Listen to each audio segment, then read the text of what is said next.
If you have an LLC, IRS is expecting money from you, but your LLC itself doesn't actually pay income tax. The money flows through your LLC, lands on your personal tax return, and that's what you owe. And if you don't understand how that works, you could end up overpaying by thousands of dollars every single year, or worse, getting hit with IRS penalties because you didn't pay enough throughout the year. So in this video, I'm going to walk you through exactly how LLC taxes work from start to finish. I'll cover how your income gets taxed, what self-employment tax is, and why it takes such a big bite, how quarterly estimated taxes work so you don't get penalized, the deductions that can actually save you real money, and a tax strategy that could cut your tax bill significantly once your LLC is profitable. So whether you just formed your LLC or you've been running one for a while and taxes still feel confusing, this video is going to clear everything up. Hey, I'm Sen, and let me start with the most important concept. When you form an LLC, the IRS doesn't see it the same way your state does. Your state actually sees a legal entity. The IRS sees a tax classification. And by default, if you're a single member LLC, meaning it's just you, the IRS treats your LLC as what's called a disregarded entity. That's just a fancy way of saying the IRS basically ignores your LLC for tax purposes and treats all your business income as your personal income. This is called pass-through taxation. The profits from your business passes through to your personal tax return. Your LLC doesn't file its own separate income tax return. Instead, everything goes on your Form 1040 using Schedule C. And this is actually one of the biggest advantages of having an LLC. You avoid the double taxation that corporations deal with, where the business gets taxed and then you get taxed again when you take money out. But pass-through taxation doesn't mean you're not getting off easy, not even close, because there's another tax waiting for you that a lot of people actually don't see coming. It's known as the self-employment tax, the tax that nobody warns you about. When you work a normal W-2 job, your employer pays half of your Social Security and Medicare taxes, and you pay the other half. It gets split. But when you own an LLC, you don't have an employer. You're both the employer and the employee, which means you're paying both halves of those taxes. That's self-employment tax, and the current rate is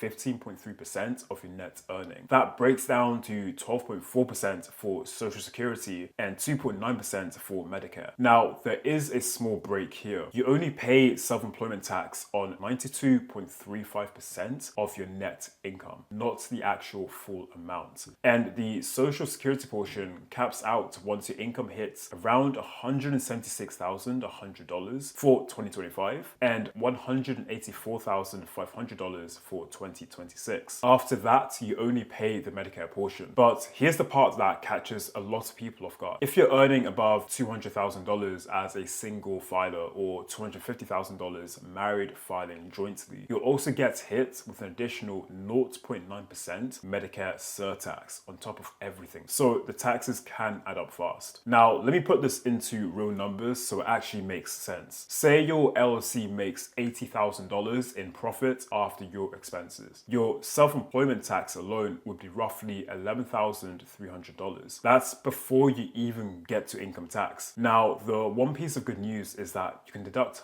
half of your self-employment tax from your taxable income. So that does help lower your income tax bill by quite a bit. But self-employment tax itself, you're paying every penny of it. You report it on the Schedule SE form and it gets added to your total tax bill on your 10040 form. Okay, now let me explain income tax, exactly how your LLC profit will get taxed. On top of self-employment tax, you also owe regular federal income tax on your LLC's profit. And this is where your tax bracket comes in. The US uses a progressive tax system, which just means you don't pay one flat rate on everything. Your income gets taxed in layers. So for 2025, the brackets for a single filer are 10% on the first $11,925, then 12% up to $48,475, 22% up to $103,350, and it keeps going up from there to a maximum of 37%. So if your LLC made $80,000 in profit, you're not paying 22% on all of that $80,000. You're just paying the lower rates on the income in those lower brackets first, and only 22% on the portion that falls into that bracket. And remember, this is on top of the self-employment tax I talked about. So on that $80,000, you're looking at roughly $11,300 in self-employment tax, plus somewhere around $10,000 to $13,000 in federal income tax, depending on your filing status and deductions. That's potentially $21,000 to $24,000 going to the IRS. And I haven't even talked about the state taxes yet, which honestly varies quite wildly. Some states have no income tax at all. Some charge you a flat rate, and some have their own brackets. Now, this is exactly why understanding how these taxes stack matters so much, because it's not just a one tax fits all kind of routine. It's multiple taxes laid on top of each other. Now, if those numbers feel overwhelming, honestly, don't worry, because I'm going to show you the deductions that can seriously lower that taxable income, and then a strategy that can reduce your self-employment tax once you're earning enough. But first, you need to understand estimated taxes, because if you skip this, the IRS will charge you a penalty on top of everything else. So let me talk about quarterly estimated taxes, how to pay them throughout the year. Here's something that trips up almost every new LLC owner. When you have a W-2 job, taxes get pulled from your paycheck automatically. Every 2 weeks, your employer sends money to the IRS on your behalf. But when you run an LLC, nobody's withholding anything. That money sits in your bank account and it feels like it's all yours, but really it's not. The IRS expects you to pay your taxes throughout the year in quarterly estimated payments. If you owe more than $1,000 in taxes for the year, you're generally required to make those payments. And the due dates for 2026 are April 15th, June 15th, September 15th, and January 15th next year. You report and pay these using Form 1040ES. The simplest way to calculate what you owe each quarter is to look at what you paid last year and then just divide it by 4. That's called the safe harbor method. If you pay at least 100% of last year's total tax liability spread across 4 quarters, you won't get penalized, even if you end up owing more this year. If your adjusted gross income was over $150,000 last year, that safe harbor bumps up to 110%. And what happens if you just don't pay your estimated taxes? Well, the IRS charges an underpayment penalty, which is essentially interest on the amount you should have paid. The rate currently sits around 7 to 8% annualized, and it's not a flat fine because it can actually accumulate from the date each payment was due. So honestly, the earlier in the year you miss a payment, the more it's going to end up costing you. This is one of the biggest mistakes I see new LLC owners make. So make sure that you don't let that happen to you. Set aside roughly 25 to 30% of every dollar your LLC earns into a separate savings account and make those quarterly payments on time. Okay, now let me explain a couple of tax deductions that you can actually write off, because here's where things start working in your favor. Tax deductions will reduce your taxable income, which means just less income tax and less self-employment tax. Also, the IRS allows LLC owners to deduct any expenses that is ordinary and necessary for running your business. Some of the most common ones include your home office, if you use a dedicated space for your business, or internet and phone bills. Also, things like business software and subscriptions, advertising and marketing costs, professional services like your accountant or lawyer, or vehicle expenses if you use a car for business with a mileage log. But here's the one deduction that a lot of LLC owners don't know they can actually get. And honestly, it's one of the biggest. It's called the Qualified Business Income Deduction, or QBI for short. This allows you to deduct up to 20% of your qualified business income right off the top. So if your LLC earned $80,000 in profit, you could potentially deduct $16,000, meaning you're only paying income tax on $64,000. Now, this was originally set to expire, but as of last year, there was a bill that was made that made QBI permanent, which is great news. Now, there are income limits. Once you're above roughly $200,000 as a single filer or $400,000 and you're married and you're filing jointly, the deduction starts phasing out for certain service-based businesses, things like consulting, law, accounting, health. However, for most LLC owners who are earlier in their journey, this tax deduction is a major win. You claim it on your Form 1040 and you don't even need to itemize to be able to access this. Now, if you're not currently tracking your business expenses, make sure you start today. Something like QuickBooks makes it really straightforward. You just connect your bank account, categorize your expenses, and at tax time, you have everything organized instead of scrambling through so many receipts. It's one of those things that saves you way more money than it costs. And I've got a link down below that you can check out. Okay, so now let me explain about S-Corp election and how you can lower your self-employment tax. So as I mentioned, self-employment tax stacks on top of your income tax, and and it's around 15.3%. But there's actually a strategy that a lot of profitable LLC owners use to legally reduce their self-employment tax bill. It's called an S Corp election, and here's how it works. Normally, every dollar of profits from your LLC is subject to self-employment tax. But if you elect S Corp status with the IRS by filing Form 2553, you can actually split your income into two buckets: a reasonable salary that you pay yourself and distributions on the remaining profit. The salary portion is subject to payroll taxes, so it has the same Social Security and Medicare. But the distributions, they're not subject to self-employment tax. They're only subject to your income tax. And if you're not there yet, honestly, don't worry about it. Just stick with the default setup. Focus on growing your business and revisit the S Corp conversation once your profits are consistently in that range. And when you do, work with an accountant who can actually run your numbers for your specific situation. Okay, but a quick note on multi-member LLCs, because everything I've covered so far has just been focused on single member LLCs, because that's what most of you watching this will have. But if you have a partner in your LLC, a multi-member LLC is the mechanics that will change quite a lot. You see, by default, a multi-member LLC is taxed as a partnership. The LLC files an information return on Form 1065, and each member gets a Schedule K1 that shows their share of the profit. That K1 income then goes on each member's personal tax return, and they each pay self-employment tax and income tax on their share. This is the same pass-through concept, just split it between multiple people. But the big thing that you need to know is that multi-member LLCs and S Corp elected LLCs have an earlier filing deadline. It's March 15th, which is a full month before the April 15th deadline for single member LLCs. So if you have a partner,